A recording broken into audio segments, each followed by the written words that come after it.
There's something about this time of year where everything feels like it's quietly beginning again. And I don't know about you, but I always feel the need to reset my life a little too. Not in a dramatic way, just softly.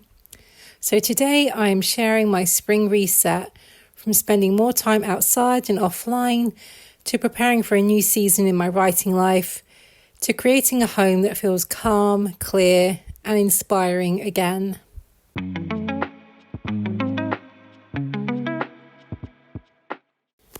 There's something about being out here that feels like exhaling after holding your breath for too long.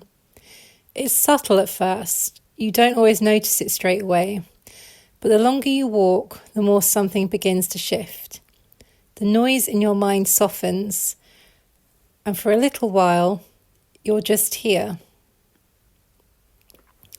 I think we forget how unnatural it is to be constantly connected to everything, except the world right in front of us. To wake up and reach for our phone instead of the light coming through the window. To feel every quiet moment instead of letting ourselves simply exist in it. But nature doesn't ask anything from you. You don't have to perform. You don't have to be productive. You don't have to prove that you're doing enough. You can just walk. Just breathe, just notice. And slowly, almost without realizing it, your thoughts begin to untangle. The things that felt overwhelming start to feel a little more manageable. The ideas that felt out of reach start to return quietly in their own time. There's something about fresh air, open space, the rhythm of walking that reminds you life isn't meant to be rushed through. It's meant to be experienced. And maybe that's what a reset really is. Not changing everything overnight, but stepping away long enough to remember what actually matters. Out here, things feel simpler. The seasons change slowly. The light shifts gently. Nothing is forcing itself to happen all at once. And there's something comforting in that. A reminder that you don't have to rush your own growth either. So if you've been feeling overwhelmed or disconnected or just a little bit lost in the noise of everyday life, maybe you don't need to do more. Maybe you just need to step outside and trust that whatever you've been searching for will find its way back to you. April is just around the corner. And that means that Q2 will shortly be upon us. No matter what kind of business you're running, whether you're a fellow creative or you're doing any other kind of business, Q2 is definitely on your mind right now. I use the HB90 method, which is Sarah Cannon's 90-day planning system, to help me plan my work by quarter. This makes it much less intimidating than having to plan an entire year. By breaking the planning down into a quarter, you get a realistic vision for what you can actually achieve in the next 90 days. She does also offer a longer term planning course called Your Path Forward, which is fantastic and a means to use your 90-day plans to work towards bigger goals overall. I decided to head out to the coffee shop to complete some of this work. This planning takes me about a week because the course is designed to be done over 7 days, and I do tend to repeat it every quarter if I can. I just find that going through it day by day helps me get the most out of this course. When I was doing it this time, I decided to take a slightly different approach to doing my goals. For the past few quarters, I've had 3 goals, and one has always been about YouTube, the other has been about writing, and the third one's always a personal goal. I decided to leave YouTube out of my goal planning for this quarter, mostly because I'm very much in a habit now of filming and editing and uploading these videos, and I'm quite happy with how things are going in terms of subscriber count. So I just want to continue on with doing what I'm doing rather than having any great push to try and double, triple, quadruple my subscriber numbers. I just want to keep on keeping on and making videos and content. Maybe in the next quarter, I'll see where I'm at and decide to make it a more active goal again. But this quarter, I'm just concentrating on 2 goals. Spring is the perfect time to remember that nothing is set in stone. So if the goals that you set back at the start of the year no longer fit you or your business, this is your permission to change them. This is also a reminder that the goals that you set, whether it's just for the next 3 months, 6 months, or for the rest of the year, do not have to be big, lofty goals. As a neurodivergent individual, I like to have my goals where I can see them. And to that end, I am now going to be setting up my Kanban board for this quarter. But first, this takes a while, and I need to have something on in the background while I'm working on this because it involves writing many post-it notes. I have decided to settle on Michelle Branch. I loved her so much back in the early 2000s, still do. Perfect soundtrack for sitting down and writing out all of the tasks that I need to get done this quarter. So I have 2 colours, as you saw. I'm using the pink ones here for my writing goals and the blue/turquoise ones for my personal goal.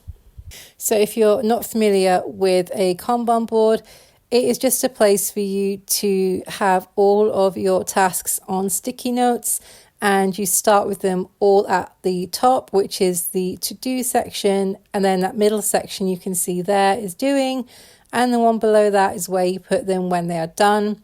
It's just a really easy way to see how much you have gotten done, how much is left to do. I've just sectioned off a bit of my whiteboard here for the purposes of a Kanban board. You can use a cork board, you can use a photo frame, you can just stick them on the wall or not do this at all. Maybe you could do this digitally if you don't have the space or you're just someone that is always looking at things like that online on Trello or on Asana. That would never work for me. I would never remember to check them whatsoever. So having these here in my office where I can see them every single day is the best method for me. And I also just like how it looks as well.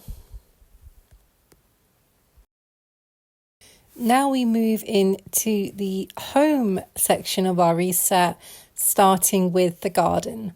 After all, this is a spring reset video. So up front, I do not do the gardening in our home. I am just not very good at it, and the sound of things kind of buzzing around, it freaks me out.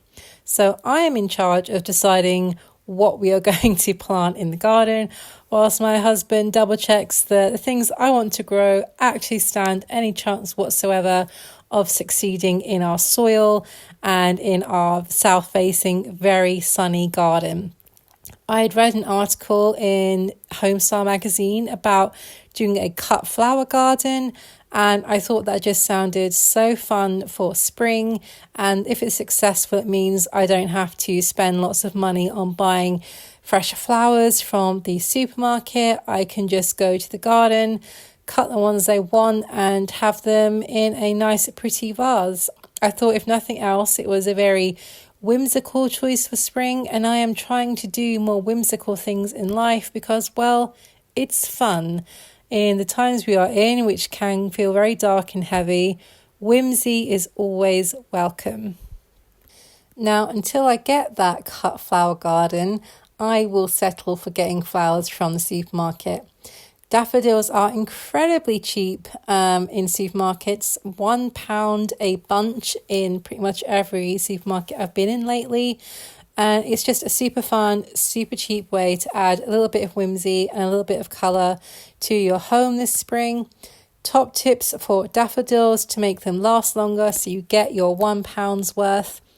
Cut a diagonal across the base of the stem. This helps increase the surface area for water to absorb. Change the water every 2 days to keep it fresh, and put them in an area where it's not too sunny. Now, I know I said I wasn't very good at gardening, but I did read these tips in a magazine, written by somebody who actually knew what they were doing. And I have to say, they are working.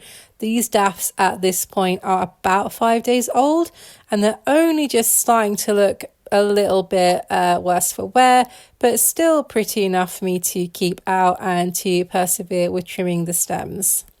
I've opted to keep these in our living room just so that it's not too warm as per those instructions, alongside our lovely new pink apple scented candle that we got from Bath and Body Works. That is my new favourite scent of summer for sure. Okay, so on to spring cleaning. You don't have to do a full top to bottom spring clean of your home if your energy is just not there. You can undertake simple tasks that definitely help. Things like putting away heavy blankets, switching out more wintry candle scents for things that are lighter, even just having some faux flowers like this around if you are like me and have no green thumb, or you just don't have the energy to keep up with having fresh flowers all the time. Another seasonal job that I always like to do is to switch out the duvet, making sure to put the heavy one that I've just taken off in the wash. I am currently obsessed with this Lenore Mrs. Hinch smell for the summer season. Another lower energy task, if you are not feeling the top to toe spring clean, is to sort out your wardrobe. This can be a chance for you to take out some of your heavier items like jumpers or sweaters or coats that don't really need to be living in your wardrobe at this time of year. You don't necessarily need to go ahead and put all your summer items out unless you want to. This can also be a really good opportunity to decide if you still like all these things or if you need to do a bit of a declutter. If you are in need of some more spring inspiration, if you like ideas on spring cleaning, decluttering, spring meals, all of that, I highly recommend checking out my book, The Magic of Home. This is my highest rated book on Amazon. People seem to really enjoy it. Here are just a few of the chapters for you to have a quick look at. It's currently on offer for £1.99 or $1.99 depending on your marketplace. So I would highly recommend going and grabbing a copy. It is short, but it is sweet, and it will be filled with some ideas for you to have the best springtime. So there we have it. That was my spring reset video. I hope you enjoyed it. If you haven't already, I would love for you to hit the subscribe button. We are so close to 200 subscribers, just a couple away, and it would be fantastic to get up to 200. I would love to know in the comments, what are you doing for your spring reset? Just one small thing. Thanks so much for watching. Bye.